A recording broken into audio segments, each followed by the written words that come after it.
যাদবপুরের আকাশ বাতাস জুড়ে বলে বন্দে মাতরম। এই এসএফআই এর চামড়া এই এসএফআই দেখতে পেলে এই এসএফআই। ছাত্র সংঘর্ষে বুধবার রাতে দফায় দফায় উত্তপ্ত হলো যাদবপুর বিশ্ববিদ্যালয়। এবিভিপি ও এসএফআই এর মধ্যে সংঘর্ষের জেরে বৃহস্পতিবার সকাল থেকে পুলিশ মোতায়েন করা হয়েছে বিশ্ববিদ্যালয়ের গেটে। আহত দুপক্ষের বেশ কয়েকজন ছাত্র। দুই পক্ষের তরফেই এদিন মিছিল বের করা হবে। রাতেই ঘটনাস্থলে যান বিজেপি বিধায়ক সর্বরী মুখোপাধ্যায়।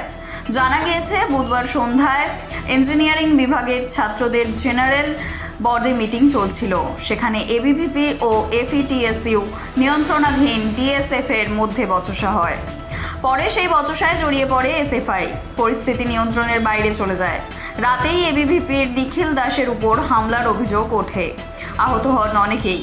খবর পেয়ে আহত ছাত্রদের দেখতে কেপিসি মেডিকেলে যান সর্বরী। এরপর রাতে অন্য একদল বহিরাগত বিশ্ববিদ্যালয় চত্বরে ঢুকে পড়ে বলে অভিযোগ। আবারও সংঘর্ষের পরিস্থিতি তৈরি হলে বামপন্থী ছাত্ররা বিশ্ববিদ্যালয়ের অরবিন্দ ভবনের ভিতরে নিজেদের তালাবন্দি করে রাখেন।